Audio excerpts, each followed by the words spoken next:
100 girlfriend episode 5 की starting में हम देख पाते हैं कि इन सभी का रिजल्ट पब्लिश हो चुका है, जिस वजह से सभी लोग रिजल्ट देखने के लिए कॉरिडोर पर होते हैं और वहाँ पर काफी ज्यादा भीड़ भी होता है। वहीं पर रेंतारो का तीनों गर्लफ्रेंड तो रेंतारो को लेकर टेंशन कर रहे होते हैं क्योंकि वो अभी तक रिजल्ट देखने के लिए नहीं आता। दूसरी तरफ हम रेंतारो को देख पाते हैं जो कि अपना फोन क्लासरूम में भूल गया था, जिस वजह से वो अपना फोन लेने के लिए वहाँ पर आता है। तभी वो वहाँ पर और एक लड़की को देख पाता है जिसका नाम आई होती है और वो पढ़ाई कर रही होती है। रेंतारो उससे पूछता है क्या तुम रिजल्ट देखने के लिए नहीं जाओगे? आई बोलती है कि नहीं, क्योंकि वो सब कुछ मीनिंगलेस है। ठीक तभी वो दोनों एक दूसरे की तरफ देखते हैं और उन दोनों के अंदर ही फिर से शौक लग जाता है और ये होने के बाद रेंतारो समझ जाता है कि ये लड़की कोई और नहीं बल्कि उसका ही और एक सोलमेट है। लेकिन हम देख पाते हैं कि आई को तो कुछ ज्यादा फर्क नहीं पड़ता और वो अपना पढ़ाई को फिर से कंटिन्यू करती है। जिसके बाद रेंतारो आई को फिर से रिजल्ट देखने के लिए बोलता है, लेकिन जो आई है वो तो उसको मना ही कर देती है। इसके बाद हम देख पाते हैं कि हगारी का 25th रैंक आता है, शिजुका का आता है 44th रैंक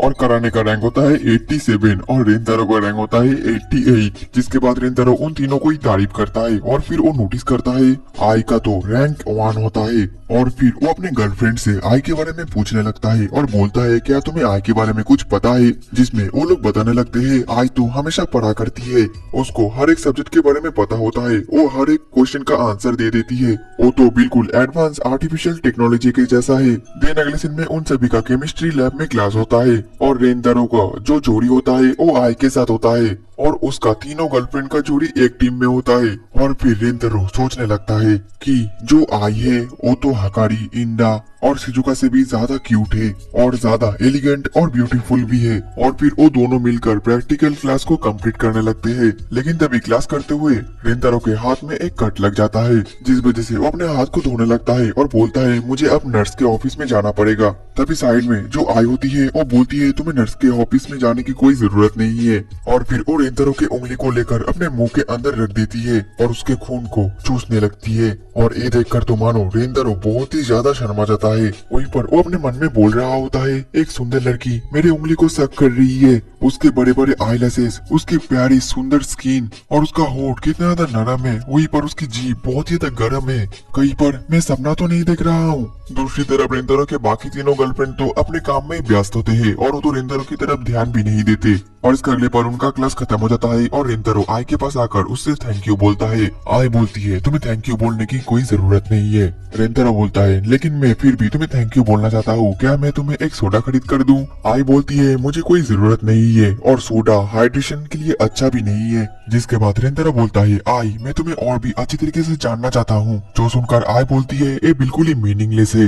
रेंतारो बोलता है मैं तुम्हारे साथ कुछ देर बात करना चाहता हूँ, तुम्हारे हॉबीज के बारे में जानना चाहता हूँ, तुम हॉलीडेज में क्या क्या करते हो वो सब कुछ जानना चाहता हूँ। जिसमें आई बोलती है मैं पढ़ाई के अलावा और कुछ भी नहीं करती क्योंकि वो सब कुछ मीनिंगलेस और अनप्रोडक्टिव होता है, क्योंकि मजे करने से तुम्हारे एकेडमिक ग्रेड्स नहीं बढ़ते। ये सुनकर रेंतारो बोलता है ग्रेड्स और परफॉर्मेंस ही सब कुछ नहीं होता। आई बोलती है इस दुनिया में जो कुछ तुम्हारे फ्यूचर को इम्प्रूव नहीं कर सकता वो सब कुछ मीनिंगलेस है। रेंतारो बोलता है तुम बिल्कुल गलत हो, मजा करना, दोस्तों के साथ फन करना ये सब कुछ लाइफ में एक मीनिंगफुल है। लेकिन ये सब कुछ सुनने के बाद भी आई को कुछ फर्क नहीं पड़ता और वो बोलती है मेरे लिए तो सब कुछ मीनिंगलेस ही है और फिर गुड बाय बोलकर वो वहाँ से जाने लगती है। और ये देखकर तो रेंतारो बहुत ही ज्यादा शॉक्ड होता है और वो अपने मन में बोलने लगता है क्या आई सैन सच में मेरी सोलमेट है? देन अगले सीन में हम आई को उसके कमरे में देख पाते हैं जो कि पढ़ाई कर रही होती है, लेकिन वो ढंग से अपनी पढ़ाई पर फोकस नहीं कर पा रही होती है क्योंकि वो बार बार रेंतारो को याद किए जा रही थी। और वो बोलती है आखिरकार मैंने ऐसा क्यों किया,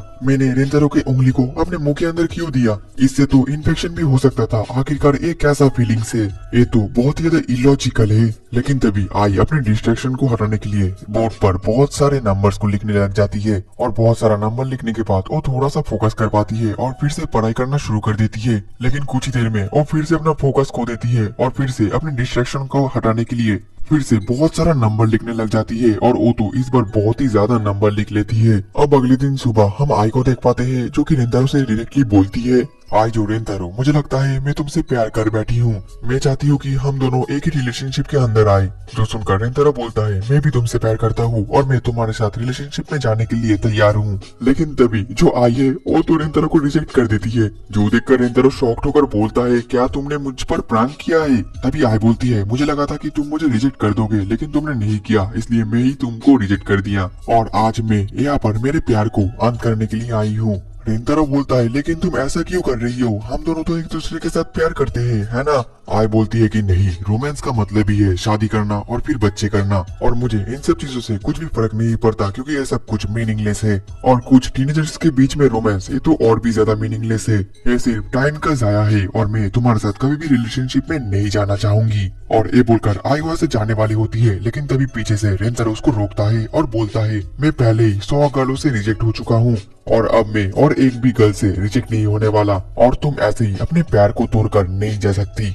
प्यार, रोमांस, ये सब कुछ भी मीनिंगलेस नहीं है। दूसरी तरफ आई तो अपने आप को कंट्रोल कर रही होती है। असल में आई भी रेंतारो से प्यार करती है, लेकिन वो अपने पढ़ाई से फोकस नहीं होना चाहती, जिस वजह से वो अपने डिस्ट्रैक्शन को हटाने के लिए ये सब कुछ कर रही है। वहीं पर रेंतारो बोलता है, तुम ऐसे ही मुझे छोड़कर नहीं जा सकती, तुम्हें एक बार मेरे साथ डेट पर जाना पड़ेगा। और इसके अगले सीन में हम देख पाते हैं कि रेंतारो डेट के लिए आया होता है और तभी वहाँ पर आई भी आ जाती है, जो कि काफी ज्यादा अच्छी दिख रही थी। वहीं पर रेंतारो बोलता है, आज मैं तुम्हें मजा करना सिखाऊंगा कि आखिरकार दोस्तों के साथ मजा कैसे करते हैं। और मजा, प्यार, ये सब कुछ मीनिंगलेस नहीं बल्कि मीनिंगफुल है। अब अगले ही पल वो दोनों एक झूले पर जाते हैं, जहाँ पर आई को तो कुछ भी फर्क नहीं पड़ता और उसको ये सब कुछ एकदम बेवकूफ जैसा काम लगता है। वहीं पर रेंतारो एक कैमरा भी लाया होता है और वो आई की कुछ फोटोज भी क्लिक करती है, लेकिन आई का कुछ खास रिएक्शन नहीं होता। जिसके बाद वो दोनों हॉन्टेड हाउस में आते हैं, लेकिन जितना भी बार भूत आता है तो हर बार रेंतारो बहुत ही ज्यादा डर जाता है। वहीं पर आई का कुछ खास रिएक्शन नहीं होता और वो बोलती है,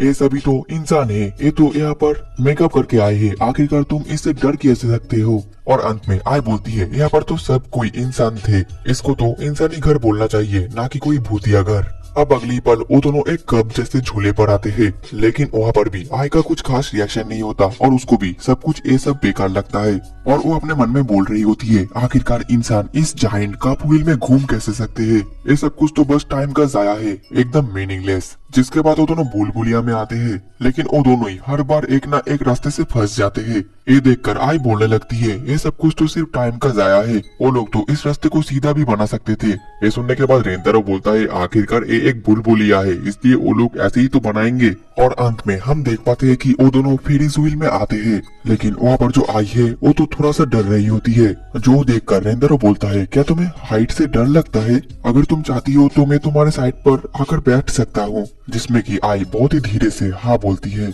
फिर जो रेंतारो है वो आई की साइड में आकर बैठ जाता है, लेकिन अभी भी आई काफी ज्यादा डरी हुई होती है।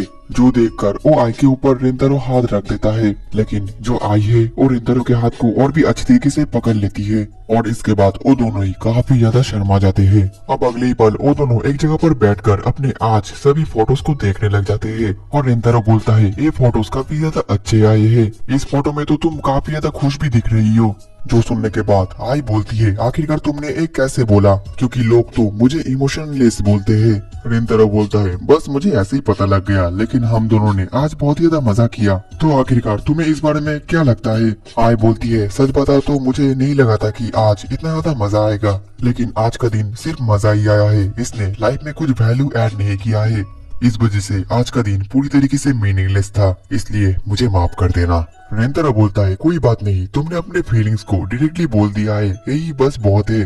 आज का दिन पूरी तरीके से मीनिंगलेस था, इसलिए मैं इन फोटोज को भी जला देता हूँ, क्योंकि इनका भी कोई वजूद नहीं है। और फिर रेंतारो आग से उस फोटोज को जलाने लगता है, लेकिन तभी अचानक से आई को अपने सभी मूवमेंट्स के बारे में याद आने लगता है और फिर वो एक ही झटके में रेंतारो के हाथ से वो फोटोज छीन लेती है। जो देखकर रेंतारो बोलता है, मुझे माफ कर देना, तुमने बोला कि आज का दिन तुम्हारे लिए मीनिंगलेस था, लेकिन फिर भी तुम आज कुछ खोने के वजह से डर रही हो, और मुझे लगता है यही वो एक्सपीरियंस है जो कि आज तुमने किया है। आज के दिन की वजह से तुमने कुछ तो सीखा है और तुम्हें कुछ तो मीनिंगफुल लगा होगा, कुछ ऐसा जिसको कि शब्दों से बयान नहीं किया जा सकता और ना ही नंबर देकर जज किया जा सकता है।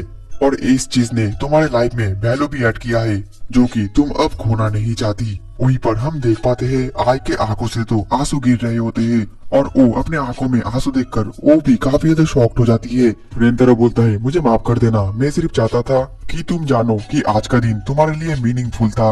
और फिर कुछ देर बाद आई जब थोड़ा सा शांत होती है तो वो बोलती है मुझे माफ कर देना, मैं तुम्हारे रुमाल को साफ करके दे दूंगी। ये सुनकर रेंतारो को लगता है कि रुमाल को साफ करने के लिए आई उस रुमाल को चाटेगी, जो देखकर आई बोलती है तुम जैसा सोच रहे हो वैसा बिल्कुल भी नहीं करूंगी। और फिर वो फिर से बोलती है आई जो रेंतारो, मैं तुमसे प्यार करता हूँ और मैं तुम्हारे साथ रिलेशनशिप में जाना चाहती हूँ और तुम्हारे साथ और भी ज्यादा ऐसे मीनिंगफुल दिन गुजारना चाहती हूँ। रेंतारो बोलता है हाँ मैं भी तुमसे प्यार करता हूँ और तुम्हारे साथ रिलेशनशिप में जाने के लिए एकदम तैयार हूँ। ठीक तभी आई रेंतारो को खींचकर उसको डायरेक्टली किस कर लेती है, जिस वजह से तो रेंतारो का मुंह शर्म के मारे पूरी तरीके से लाल हो जाता है। और फिर आई बोलने लगती है मैं सिर्फ अपने डिजायर्स को फुलफिल करने में बिलीव रखती हूँ क्योंकि ये सबसे ज्यादा एफिशिएंट और टाइम जाया नहीं करता। और फिर अंत में वो दोनों हाथ पकड़कर घर की तरफ जा रहे होते हैं। अब अगले दिन सुबह हम देख पाते हैं कि रेंतारो ये सब कुछ घटना अपनी बाकी तीनों गर्लफ्रेंड से बोलता है और आई से भी इंट्रोड्यूस करवाता है, जो देखकर कारा ने बोलती है मैं तो इन सब चीजों से और शॉक नहीं होती क्योंकि तुमने पहले ही जो कुछ भी कर लिया है वो तो मैं जानती ही हूँ। और हाकारी और शिजुका को भी इससे कुछ फर्क नहीं पड़ता और वो लोग भी तैयार होते हैं। ये देखने के बाद तो रेंतारो के आंखों से खुशियों का आंसू गिरना शुरू हो जाता है और तभी हाकारी बोलने लगती है मैं तुम्हारे साथ कभी डेट पर नहीं गई, मैं भी तुम्हारे साथ एक बार डेट पर जाना चाहती हूँ। जो सुनकर काराने और शिजुका भी बोलते हैं कि हम भी जाना चाहते हैं। आई बोलती है कि हाँ मैं भी जाना चाहती हूँ, जो सुनकर काराने गुस्सा करती है और बोलती है तुम तो पिछले दिन ही गई थी। आई बोलती है लेकिन मैं तब उसकी गर्लफ्रेंड नहीं थी और अब मैं उसकी गर्लफ्रेंड हूँ। तभी बीच में रेंतारो बोलने लगता है क्यों ना इस वीकेंड में हम सभी एक साथ घूमने चले, कैरियोके या मूवी देखने या कोई थीम पार्क में। ठीक तभी हाकारी के दिमाग में एक आइडिया आता है और वो बोलती है क्यों ना हम सभी पूल में चले। और इसी तरीके से हमारा एपिसोड 5 भी खत्म हो जाता है। रुको रुको रुको, मतलब कि वो सभी नेक्स्ट एपिसोड में पूल में जाने वाले हैं और नेक्स्ट एपिसोड पूल में मतलब सभी लोग स्विम सूट पहनेंगे। तो वो देखने के लिए चैनल को सब्सक्राइब करके साइड में रखा बेल आइकन ऑन पे सेट कर लेना, क्योंकि जब भी मैं नेक्स्ट एपिसोड अपलोड करूंगा आपको नोटिफिकेशन मिल जाएगा और आप अगर देख पाओगे। तो मिलते हैं नेक्स्ट एपिसोड में, तब तक के लिए टाटा बाय बाय सायोनारा।